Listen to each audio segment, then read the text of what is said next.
يا أيها الناس اتقوا ربكم الذي خلقكم من نفس واحدة وخلق منها زوجها وبث منهما رجالا كثيرا ونساء واتقوا الله الذي تساءلون به والأرحام إن الله كان عليكم رقيبا يا أيها الذين آمنوا اتقوا الله حق تقاته ولا تموتن إلا وأنتم مسلمون يا أيها الذين آمنوا اتقوا الله وقولوا قولا سديدا يصلح لكم أعمالكم ويغفر لكم ذنوبكم ومن يطع الله ورسوله فقد فاز فوزا عظيما رب اشرح لي صدري ويسر لي أمري واحلل عقدة من لساني يفقهوا قولي رب زدني علما رب زدني علما رب زدنی علما. سب قابل احترام حاضرین جمعہ، نوجوان ساتھیوں، بزرگوں، پیارے بچوں اور تقریر سن رہی پردہ نشین مقدس ماں اور بہنوں، آج جس موضوع پر ہم کچھ باتیں کرنا چاہتے ہیں وہ ہے امام اعظم ابو حنیفہ رحمہ اللہ کا عقیدہ. موضوع جتنا زیادہ اہم ہے اس موضوع پہ اتنا ہی کم کام ہوا ہے. جتنا اس موضوع پہ توجہ دینی چاہیے تھی مسلمانوں کو، اتنا ہی زیادہ مسلمان اس موضوع سے لاپرواہ رہے ہیں، غافل رہے ہیں. اور ایک جمعہ کے اندر ساری باتیں تو نہیں کی جا سکتی ہیں، بس بقدر استطاعت اور طاقت پر جتنا ممکن ہو سکے گا انشاءاللہ چند ایک باتیں اس موضوع کے حوالے سے ہم دیکھیں گے اور سمجھنے کی کوشش کریں گے. دعا کرتے ہیں رب کریم سے کہ رب کریم ہمیں اپنے اختلافی مسائل کو حقائق کی بنیاد پر اور سچائی کی بنیاد پر حل کرنے کی توفیق بخشے. اصل موضوع پہ بات کرنے سے پہلے ہم اپنے بات کی شروعات یہاں سے کرتے ہیں کہ ہمیں اس موضوع کو اچھے سے سمجھنے کے لیے چند ایک بیسک اور بنیادی باتیں سمجھ لینا چاہیے. سب سے پہلی بات یہ کہ ہندوستان کے اندر یا کہہ لیجیے برصغیر ہندوستان پاکستان کے اندر مسلمانوں کی تین بڑی جماعتیں ہیں. کون کون سی؟ ایک احمد رضا خان بریلوی کو ماننے والی جسے ہم بریلی کہتے ہیں، سنی کہتے ہیں. دوسری مسلمانوں کی بڑی جماعت جسے ہم دیوبندی کہہ لیں، حنفی کہہ لیں، تبلیغی جماعت کہہ لیں، یہ مسلمانوں کی دوسری بڑی جماعت. تیسری جماعت آپ نے اہل حدیث کہہ لیں، سلفی کہہ لیں، اور اگر دشمنوں کے نام کا اعتبار کریں تو وہابی کہہ لیں. تو یہ تین جماعتیں ہیں جو ہندوستان اور پاکستان کے اندر میجورٹی میں ہیں اور بہت بڑی تعداد میں پائی جاتی ہیں. اور ان کے بیچ عام طور پر جو اختلافات ہوتے ہیں وہ اختلافات جو فقہی نوعیت کے ہوتے ہیں، اب جن کا تعلق عمل سے ہوتا ہے، جن کا تعلق عقیدے سے نہیں ہوتا، یعنی جو ہوتا ہے. اور اس بات کی جاننے کے بعد دوسری بات یہ سمجھ لیں، ابن تیمیہ رحمہ اللہ فرماتے ہیں کہ یہ اللہ رب العزت کا بہت بڑا احسان ہے مسلمانوں کے اوپر کہ جن چار اماموں کی تقلید کی جاتی ہے وہ چاروں کے چاروں اماموں کا عقیدہ وہی تھا جو صحابہ کا عقیدہ تھا. امام ابو حنیفہ رحمہ اللہ کا عقیدہ وہی تھا جو صحابہ کا عقیدہ تھا سوائے دو مسئلے. امام احمد بن حنبل کا عقیدہ وہی تھا جو صحابہ کا عقیدہ تھا. امام مالک رحمہ اللہ کا وہی عقیدہ تھا جو صحابہ کا عقیدہ تھا. امام شافعی رحمہ اللہ کا وہی عقیدہ تھا جو صحابہ کا عقیدہ تھا. تو پتہ یہ چلا کہ اللہ کا یہ بہت بڑا کرم ہے کہ جن کی تقلید کی جاتی ہے ان کے عقائد صحیح تھے. اور عقیدے کا مسئلہ اتنا اہم ہے، خود امام اعظم ابو حنیفہ رحمہ اللہ نے عقیدے کی اہمیت کو سمجھانے کے لیے ایک کتاب لکھی کہ ایک تو وہ ہوتا ہے جو پوچھتے ہیں مسائل مولانا سے پوچھتے ہیں مولانا یہ مسئلہ کیسا ہے، جن کا تعلق عمل سے ہوتا ہے. امام اعظم ابو حنیفہ رحمہ اللہ فرماتے ہیں کہ یہ مسائل اتنے اہم نہیں ہیں جتنا اہم ایک دوسرا مسئلہ ہے. اسی لیے انہوں نے فقہ کو دو قسموں میں کاٹا ہے. فقہ کی دو قسمیں کی ہیں. کہا کہ ایک فقہ اکبر ہے اور دوسری فقہ اصغر ہے. یہ فقہ اصغر کیا ہے؟ فقہ اصغر یعنی چھوٹی فقہ کا مسئلہ، جیسے مسلمانوں کے بیچ میں جو جن کا تعلق عمل سے ہے. اب مثال کے طور پہ فقہ اصغر کیا ہے؟ آمین بولنا چاہیے کہ نہیں بولنا چاہیے، رفع الیدین کرنا چاہیے کہ نہیں کرنا چاہیے. تراویح 20 ہے کہ 8 رکعت ہے. یہ فقہ اصغر ہے، یعنی دین کے چھوٹے مسائل ہیں بنسبت فقہ اکبر کے. فقہ اکبر کیا ہے؟ دین کے بڑے مسائل، دین کے بنیادی مسائل. اور فقہ اکبر کتاب لکھی امام اعظم نے جس کے اندر عقائد کا بیان کیا، صحابہ کا عقیدہ بیان کیا اور اپنا عقیدہ بیان کیا کہ میرا عقیدہ کیا ہے. اس کتاب کا عقیدہ بیان کرتے وقت اس کتاب کا نام رکھا کہ فقہ اکبر، دین کے بڑے مسائل کی سمجھ، دین کے بڑے مسائل کی سمجھ. تو یہاں اتنی بنیادی باتوں کے جاننے کے بعد آئیں ہم دیکھتے ہیں کہ جو بیچارے ہمارے جو بھائی ہیں، چاہے وہ بریلوی بھائی ہوں، سنی بھائی ہوں، دیوبندی اور تبلیغی جماعت والے بھائی ہوں، یہ انہیں تقلید کرتے ہیں امام اعظم ابو حنیفہ کی، اور یہ دعویٰ ہوتا ہے کہ امام اعظم کی بات آئے تو یہاں بات ختم ہے. ہم امام ابو حنیفہ کے قول کے مقلد ہیں، ہمیں کسی اور کی بات کی ضرورت نہیں ہے. تو ہم یہ کہتے ہیں کہ اگر ہم ایک مسلمان امام اعظم ابو حنیفہ کی بات کو نماز کے معاملے میں مانتا ہے تو عقیدے کے معاملے میں کیوں نہیں مانتا؟ اگر آپ کا عقیدہ ہے کہ اگر میں امام اعظم ابو حنیفہ کے طریقے پہ نماز نہیں پڑھوں گا تو میری نماز نہیں ہوگی، تو آپ ہمیں ایسا ہم یہ کیوں نہیں سوچتے کہ اگر میرا عقیدہ امام اعظم ابو حنیفہ کی طرح نہ ہوا تو میں مسلمان نہیں ہو سکتا. جن فقہی مسائل کو لے کر کے ہم ایک دوسرے سے جھگڑا کرتے ہیں، امام اعظم ابو حنیفہ کی تقلید میں ہم اتنا بڑھ جاتے ہیں کہ چھوٹے چھوٹے مسائل کے اندر اتنا آگے بڑھ جاتے ہیں کہ سامنے والے کو کافر، فاسق اور بدعتی تک کہلاتے ہیں. جب جس امام کی پیروی کرتے وقت جس امام کی پیروی کر کے ہم اپنی نمازوں کو درست کرتے ہیں، اس امام کی پیروی کر کے ہمیں چاہیے کہ ہم اپنے عقیدوں کو درست کر لیں. چیک کریں، کوئی مسئلہ، کوئی امام، کوئی پیر، کوئی فقیہ کوئی مسئلہ بیان کرتا ہے تو ہم یہ نہیں کہتے کہ ہم قرآن و سنت کو دیکھو، کیونکہ دلیل تو مانیں گے نہیں، کیونکہ ایک مقلد کو دلیل کی ضرورت نہیں ہوگی، اس کا عقیدہ ہوتا ہے کہ ہم دلیل نہیں مانتے. تو ہم یہ نہیں کہہ رہے کہ آپ قرآن و حدیث کو مانو، ہم یہ کہہ رہے ہیں کہ اختلاف ہو جائے تو خود امام اعظم ابو حنیفہ کے قول کی روشنی میں مسئلے کو حل کرو. آئیے دیکھتے ہیں عقائد کی چند ایک باتیں دیکھتے ہیں. اس کے بعد ہم یہ دیکھیں گے کہ کسی ایک مسئلے میں چند عقیدے کے چند بنیادی مسائل دیکھتے ہیں، ایک دو، اور اس کے اندر دیکھتے ہیں کہ بریلوی کا کیا عقیدہ ہے، دیوبندیوں کا کیا عقیدہ ہے، حنفیوں کا، تبلیغی جماعت کا. اس کے بعد دیکھیں گے کہ اس مسئلے کے بارے میں امام اعظم ابو حنیفہ کا کیا عقیدہ ہے. تو ایک سب سے بڑا مسئلہ جو ہے وحدت الوجود کا.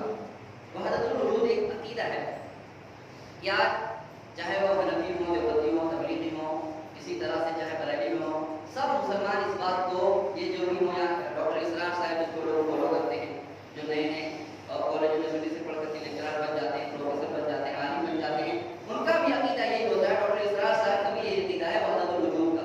وحدت الوجود ہے کیا چیز؟ وحدت الوجود کا عقیدہ کا مطلب یہ ہے کہ جو اللہ رب العزت ہر جگہ موجود ہے، اللہ رب العزت ہر جگہ موجود ہے. اب ہر جگہ کے موجود ہونے کا معنی یہ ہوا کہ جو خالق ہے، میں اپنی طرف سے نہیں کہہ رہا، جو خالق ہے وہی مخلوق ہے، جو مخلوق ہے وہی خالق ہے، جو رب ہے وہی معبود ہے، جو رب ہے وہی معبود ہے، جو بندہ ہے وہی معبود ہے. یہ عقیدہ ہے. یہ کس کا عقیدہ ہے؟ یہ حنفی، تبلیغی اور بریلویوں کا عقیدہ ہے. ملا حاجی امداد اللہ مہاجر مکی، حاجی امداد اللہ مہاجر مکی دیوبندیوں کے بڑے امام، بلکہ وہ ان کے سب سے ہندوستان کے سب سے پہلے امام، وہ کہتے ہیں کہ جس کا یہ عقیدہ ہو، جس کا یہ عقیدہ ہو کہ اللہ ہر جگہ ہے، ہر جگہ ہے، کائنات کے ہر ذرے ذرے کے اندر اللہ ہے، جو یہ مانے تو وہی موحد ہے، وہی موحد ہے. اور شرک یہ ہے، ان کے نزدیک شرک یہ ہے کہ آدمی یہ عقیدہ رکھے کہ خالق اور مخلوق الگ ہیں، رب اور معبود الگ ہیں. اگر کوئی کہے کہ نہیں اللہ کی ذات الگ ہے، مخلوق الگ ہے، تو وہ مشرک ہے. ان کے نزدیک مشرک ہے. یعنی کہنے کا مقصود یہ ہے وحدت الوجود کا عقیدے کا مطلب یہ ہے کہ یہ اللہ رب العزت جو ہے، اللہ رب العزت کی ذات جو ہے، یہ ساری کائنات جو ہے یہ اللہ رب العزت کی صورت ہے. ساری کائنات اللہ رب العزت کی صورت ہے. اب اس کے اندر درخت، حجر، شجر، جتنی چیزیں ہیں یہ سب اللہ ہی کا سب ایک چیز ہے، سب ایک چیز ہے۔ یہ عقیدہ کس کا ہے؟ بریلویوں کا عقیدہ ہے، اشرف علی تھانوی کا عقیدہ ہے، احمد رضا خان بریلوی کا عقیدہ ہے۔ اس عقیدے کے جاننے کے بعد آئے امام اعظم ابو حنیفہ رحمہ اللہ کا عقیدہ ہم جانتے ہیں۔ امام اعظم کی کتاب ہے فقہ اکبر، اس کے اندر امام اعظم ابو حنیفہ رحمہ اللہ فرماتے ہیں من وصف اللہ بمعنى من معانی البشر فقد کفر، کہ جس نے اللہ رب العزت کو آدمی کی، انسانوں کی صفت سے موصوف کیا، اس نے کفر کیا۔ جس نے اللہ رب العزت کو انسانوں کی کسی صفت سے موصوف کیا، اس نے کفر کیا۔ وحدت الوجود کا عقیدہ کیا ہے؟ کہ جو بندہ ہے وہی معبود ہے، اور جو معبود ہے وہی بندہ ہے، دونوں ایک ہی ہیں۔ اسی لیے احمد رضا خان بریلوی کہتے ہیں یا رسول اللہ، میں یہ سمجھ نہیں پاتا ہوں کہ آپ اللہ ہیں یا اللہ آپ ہیں، میں یہ نہیں سمجھ پاتا ہوں کہ آپ اللہ ہیں یا اللہ آپ ہیں، اسی لیے میرا دل یہ سمجھنے سے قاصر ہے، میں نہیں سمجھ پاتا، اس لیے یہ معاملہ میں آپ کے حوالے کرتا ہوں۔ ایسے عقیدے کے بارے میں امام اعظم ابو حنیفہ رحمہ اللہ فرماتے ہیں، اللہ کی لاکھوں رحمتیں ہوں امام اعظم ابو حنیفہ پر، کہ یہ مسئلہ ہمارے لیے ایسے ہی نہیں چھوڑا۔ انہوں نے فرمایا من وصف اللہ بمعنى من معانی البشر فقد کفر، کہ جس نے اللہ کو انسان سے کسی بھی طرح سے مشابہ قرار دیا تو اس نے کفر کا کام کیا۔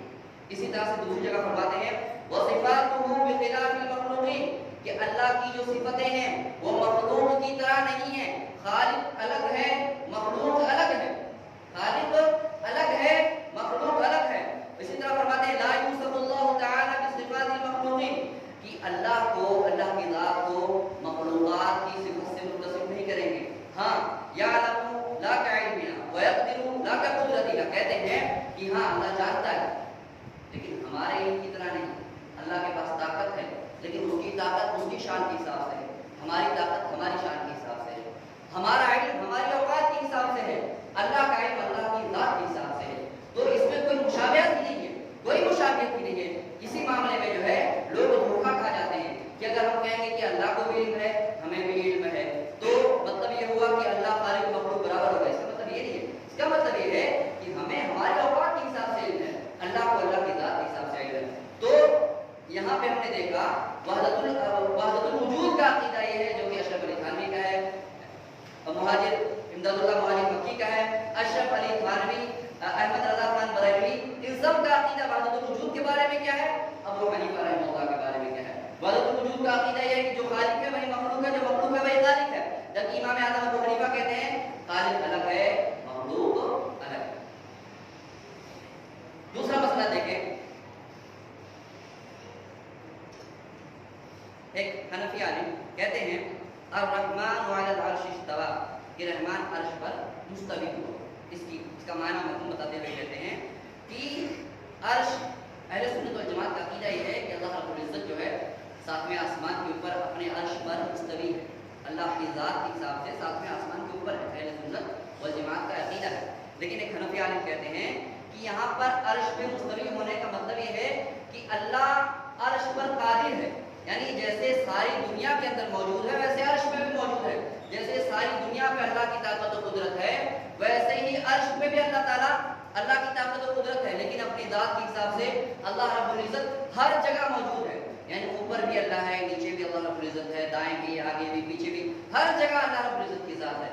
اس مسئلے میں دیکھیں ابو حنیفہ رحمہ اللہ کا کیا عقیدہ ہے، فرماتے ہیں واللہ یدعی من اعلی لا من اسفل، فقہ افسد کی روایت ہے، فقہ افسد کا میں قول پڑھ کے بیان کر رہا ہوں، واللہ یدعی من اعلی، کہ اللہ کی ذات کو پکارا جائے گا تو ذہن میں یہ بات ہوگی کہ اللہ کی ذات اوپر ہے، پکارا جائے گا تو ذہن میں یہ بات ہونی چاہیے کہ اللہ کی ذات اوپر ہے، لا من اسفل، نیچے نہیں، نیچے نہیں، جبکہ اس عقیدے کے مطابق کیا اللہ نیچے بھی ہے، دائیں بھی ہے، آگے بھی ہے، بائیں، ہر جگہ ہے، لیکن امام ابو حنیفہ کہتے ہیں کہ اللہ اپنی ذات کے حساب سے اوپر ہے، نیچے نہیں، لأن الاسفل ليس من وصف الربوبیۃ والالوہیۃ شیء، کیوں؟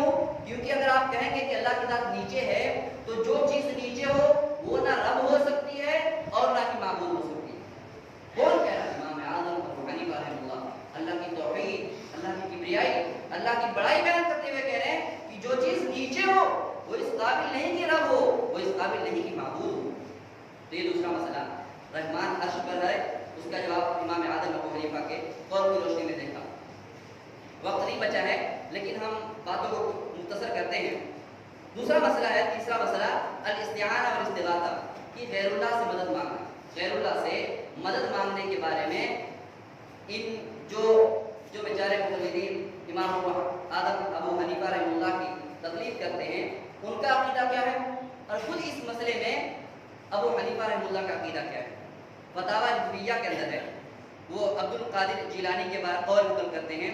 احمد رضا خان بریلوی کہتے ہیں کہ عبد القادر جیلانی فرماتے ہیں جو مجھ سے مدد طلب کرے میں اس کی مدد کروں گا، جو مجھے پکارے میں اس کی دعاؤں کو قبول کروں گا، جو تنگی میں میرا نام لے میں اس کی حاجت پوری کروں گا، جو میرا وسیلہ اختیار کرے میں اس کی مدد کروں گا، اس کی حاجتوں کو پوری کروں گا۔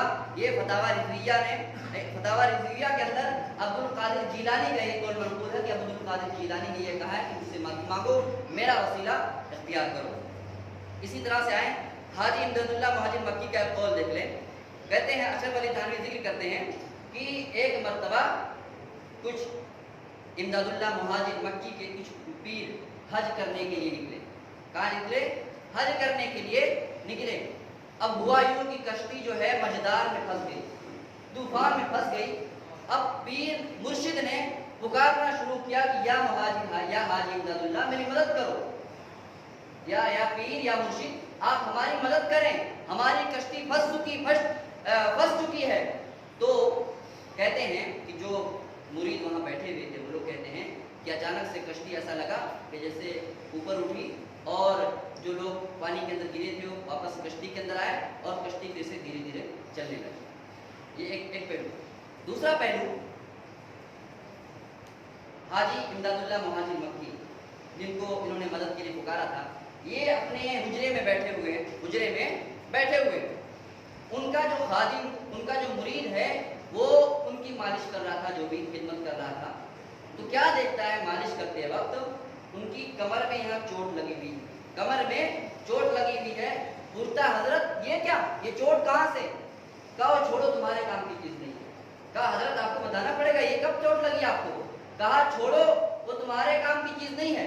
لیکن جب مرید نے بار بار اصرار کیا کہ بتانا پڑے گا کہ آپ کو چوٹ کیسے لگی، کہا کہ وہ جو تمہارے ساتھی تھے، میرے جو مرید تھے، وہ حج بیت اللہ کے لیے جا رہے تھے، خانہ کعبہ کو جا رہے تھے، ان کی کشتی مصیبت میں پھنس گئی تو انہوں نے تھوڑی سی مجھ سے مدد مانگی، تو میں گیا اور کمر کے ذریعے سے جو ہے کشتی کو اوپر اٹھایا، تو شاید اسی وجہ سے کھروچ آ گئی، شاید اس کی وجہ سے جو ہے کھروچ آ گئی ہے۔ یہ کس کا قصہ ہے؟ حاجی امداد اللہ مہاجر مکی کا۔ اور یہ کس نے قصہ ذکر کیا ہے؟ اشرف علی تھانوی نے ذکر کیا ہے۔ اسی طرح سے ایک اور آئیں قصہ دیکھتے چلیں۔ جنید بغدادی، احمد رضا خان بریلوی کہتے ہیں کہ جنید بغدادی دجلہ جو عراق کے اندر نہر ہے وہاں پہنچے اور کہا کہ یا اللہ، تو یا اللہ کیا کہا اور سمندر کے اندر چلنے لگے۔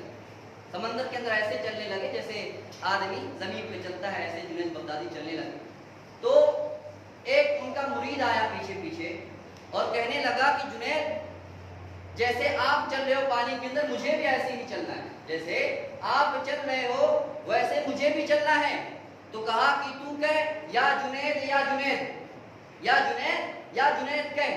تو اس مرید نے یا جنید کہنے لگا، یہاں تک کہ جیسے ذکر کرتا ہے اسی طرح سے یا جنید کا وہ ذکر کرنے لگا، یہاں تک کہ وہ اس بات پہ قادر ہو گیا کہ وہ پانی پہ چلنے لگا۔ پھر اشرف یہ احمد رضا خان بریلوی کمنٹ کرتے ہیں، لکھتے ہیں کہ اچانک سے اس کے دل میں شیطان نے وسوسہ ڈالا، اس مرید کے یا جنید کہتے ہوئے چل رہا تھا۔ اب اس کے دل میں اچانک سے شیطان نے وسوسہ ڈالا کہ اگر جنید یا اللہ کہہ کے چل رہا تو میں یا جنید کیوں کہہ رہا ہوں؟ تو انہوں نے کہا کہ جس چیز کو جنید پکارتا ہے میں بھی اس چیز کو پکاروں گا۔ تو اس نے جو ہے مرید نے یا اللہ کہنا شروع کر دیا۔ اب جیسے اس نے یا اللہ کہا ویسے ڈوبنے لگا پانی کے اندر۔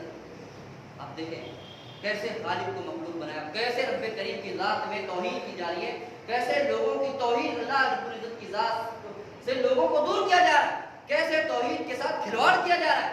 یا جنید کہے تو چلے پانی پر، لیکن یا اللہ کہے تو ڈوب جائے۔ اب یا اللہ کہنے لگے تو پانی میں ڈوبنے لگے، تو کہنے لگے پھر سے پکارا کہ یا جنید مدد کرو، میں تو پھنس گیا پانی کے اندر. کہا کہ بیوقوف تجھے کہا تھا نا کہ یا جنید کہے, تو کہا کہ نہیں اب جنید کہوں گا. تو یا جنید کہنے لگا پھر سے. بالآخر دونوں نے جو ہے سمندر پار کیا. اب پوچھا کہ میں راز جاننا یہ چاہتا ہوں کہ آپ تو یا اللہ کہہ کے پار ہوئے, اور مجھ پہ یہ کیوں کہ میں یا جنید کہہ کے ہی پار ہو سکتا ہوں. تو انہوں نے کہا کہ ہاں نعم ایھا الاحمق انک لم تصل بعد الى منزلۃ الجنید. ابے بیوقوف تجھے پتہ نہیں ہے کہ تو ابھی جنید کے مقام و مرتبے پہ نہیں پہنچا ہے. وتتم فی الوصول الی اللہ مباشرۃ, تو ڈائریکٹ اللہ سے بات کرنا چاہتا ہے.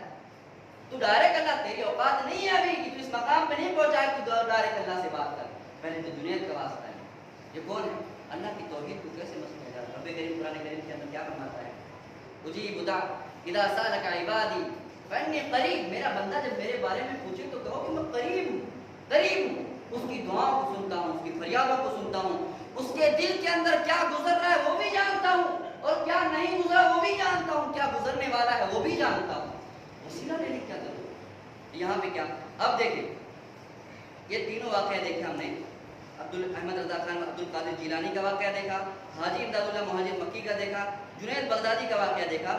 اب آئیں ان تینوں واقعات کی حقیقت. ابو حنیفہ رحمہ اللہ, امام اعظم, ہم سب کے پیروں کے پیر, امام اعظم ابو حنیفہ رحمہ اللہ کے قول کے مطابق اس بات کو ویریفائی کرتے ہیں کہ کتنی سچائی ہے ان واقعات کے اندر. امام اعظم ابو حنیفہ رحمہ اللہ فرماتے ہیں لا ينبغي لأحد أن يدعو الله إلا به. کسی کے لیے جائز نہیں ہے, کسی کے لیے جائز نہیں ہے کہ أن يدعو الله إلا به, کہ اللہ کو چھوڑ کے کسی اور سے مدد طلب کرے. کون کہہ رہا ہے؟ امام اعظم ابو حنیفہ رحمہ اللہ فرماتے ہیں کسی کے لیے جائز نہیں ہے کہ اللہ کو چھوڑ کے کسی اور سے مدد طلب کرے, کسی اور سے دعا کرے. والدعاء المأذون فيه المأمور به, اور جو دعا کرنے کا جو طریقہ ہے, جو دعا ہمیں سکھائی گئی ہے وہ اللہ کی اس قول سے لی جائے گی کہ وَلِلَّهِ الْأَسْمَاءُ الْحُسْنَى فَادْعُوهُ بِهَا, کہ اللہ کے اچھے نام ہیں تو ان اچھے ناموں سے اللہ کو طلب کرو. یعنی اگر آپ اللہ کو پکارنا چاہتے ہیں تو کہیں یا رزاق یا رزاق, یا ناصر کہیں, یا غفور رحیم کہیں, یا قہار کہیں, یا ذوالجلال والاکرام کہیں, نہ کہ یا جنید یا عبد القادر جیلانی. اس طرح کی باتیں نہیں کرنا ہے. اللہ رب العزت کے اچھے نام ہیں, 99 نام ہیں, ان ناموں کے ذریعے سے پکارا جائے گا. کون کہہ رہے ہیں؟ امام اعظم ابو حنیفہ رحمہ اللہ فرماتے ہیں. اسی طرح سے فرماتے ہیں وَيُكْرَهُ أَن يَقُولَ الدَّاعِي أَسْأَلُكَ بِحَقِّ فُلَانٍ, اور یہ بات جائز نہیں ہے کہ دعا کرنے والا یہ کہے کہ اے اللہ میں فلاں کے واسطے سے تجھ سے دعا کرتا ہوں, اے اللہ میں فلاں کے واسطے سے دعا کرتا ہوں, یا میں تیرے رسول کے واسطے سے دعا کرتا ہوں. امام اعظم کہتے ہیں ایسا کہنا جائز نہیں. کہتے ہیں کہ ایسا کہنا جائز نہیں کہ جو یہ کہے کہ میں فلاں شخص سے, فلاں پیر, فلاں ولی کے واسطے سے دعا کرتا ہوں, یا تیرے رسول کے واسطے سے دعا کرتا ہوں, یا تیرے نبیوں کے واسطے سے دعا کرتا ہوں, یہ کہنا جائز نہیں ہے. تو آپ دیکھیں کہ ہم جس کی تقلید کرتے ہیں, جس کے پیچھے چلتے ہیں, ہم کہتے ہیں اچھے سے چلو نا یار, آدھا کیوں لیتے ہو, آدھا کیوں چھوڑتے ہو. افتؤمنون ببعض الکتاب وتکفرون ببعض, کیا آدھی کتاب پہ ایمان لاتے ہو, آدھی کتاب کا کفر کرتے ہو. پوری بات مانو نا, پوری بات مانو. اگر امام اعظم ابو حنیفہ کی تقلید ہی کرنی ہے تو تمام چیز میں تقلید کرو, عقیدے میں بھی تقلید کرو. اور یہ تو سب سے بڑا مسئلہ ہے. اگر ہم یہ سمجھتے ہیں کہ اگر میں نے تقلید نہیں کی امام اعظم کی نماز کے مسئلے میں, تراویح کے مسئلے میں, تو میری نماز صحیح نہیں ہوگی, میرا نکاح ٹوٹ جائے گا, تو آپ یہ کیوں نہیں سوچتے کہ اگر میں ان کے نقش قدم پہ عقیدے میں نہیں چلا تو میں اسلام سے خارج ہو جاؤں گا. اگر امام اعظم کی تقلید آپ نہیں کرتے ہیں تو ہمارا نکاح ٹوٹ جائے. لیکن اگر ہم امام اعظم کی تقلید عقیدے کے معاملے میں نہ کریں تو ہمارے ایمان میں فرق ہی نہ پڑے. امام اعظم کہے کہ غیر اللہ کی مدد مانگنا جائز نہیں, لیکن ہم غیر اللہ کی مدد مانگیں. امام اعظم کہے کہ قبروں پہ جانا جائز نہیں ہے, لیکن ہم قبروں پہ جا کر کے فاتحہ اور نیاز چڑھائیں, ان سے دعائیں مانگیں. امام اعظم کہے کہ رسولوں سے بھی مانگنا جائز نہیں ہے, ہم رسول سے چھوٹے لوگوں سے مدد مانگنے کے لیے پہنچ جائیں. یہ امام اعظم ابو حنیفہ رحمہ اللہ کا عقیدہ ہے. تو یہ چند ایک باتیں تھی, وقت بہت لمبی باتیں ہیں, اگر دوسری باتیں چھڑیں گے تو وقت نہیں بچے گا. رب کریم سے دعا کرتے ہیں کہ رب کریم ہمیں اپنے اختلافی مسائل کو حقائق کی بنیاد پر حل کرنے کی توفیق بخشے, ہمارے درمیان اتحاد و اتحاد پیدا فرمائے, ہمارے درمیان جو اختلافات رب کریم ان کا خاتمہ فرمائے. اور اس شعر کے ساتھ اس بات کو ختم کرتا ہوں کہ ہم نے تو دل جلا کے سر عام رکھ دیا, اب جس کے جی میں آئے وہی پائے روشنی. حق واضح ہے، باطل واضح ہے، امام کا قول واضح ہے، فرق یہ ہے کہ ہم کیا ہمارے دلوں کے اندر تعصب ہے یا ہم حق کے متلاشی ہیں۔ اگر ہمیں حق کی تلاش ہے تو آئیں پڑھیں اپنے امام۔ ہم یہ نہیں کرتے کہ آپ آئیں قرآن سنت ڈائریکٹ پڑھیں، ابھی بات سمجھ میں نہیں آتی ہے تو کم سے کم اپنے ہی اماموں کی، اپنے ہی ائمہ کی کتابوں کو پڑھیں۔ فقہ اکبر ہے، فقہ اوسط ہے، یہ کتابیں امام اعظم ابو حنیفہ رحمہ اللہ ہی نے لکھی ہیں، ان کتابوں کو پڑھیں، دودھ کا دودھ پانی کا پانی ہو جائے گا، حق بالکل واضح ہو جائے گا۔ حق واضح ہے، بس نگاہ چاہیے سمجھنے کے لیے، دلوں کے اندر ایمان ہونا چاہیے اور حق کی جستجو اور تلاش ہونا چاہیے۔ اللہ رب العزت فرماتا ہے والذین جاہدوا فینا لنہدینہم سبلنا، جو ہمارے حق میں، ہمارے راہ میں کوشش کرتے ہیں، ہمارا سیدھا راستہ پانے کی کوشش کرتے ہیں، لنہدینہم سبلنا، ہمارا وعدہ ہے کہ ہم انہیں ضرور سیدھا راستہ دکھائیں گے۔ یہ رب کریم کا وعدہ ہے۔ آپ حق تلاش کیجئے، رب کریم آپ کو ضرور حق سے نوازے گا۔ رب کریم جب تک زندہ رکھے، اسلام میں زندہ رکھے، خاتمہ ایمان کو خیر کرے۔ واہ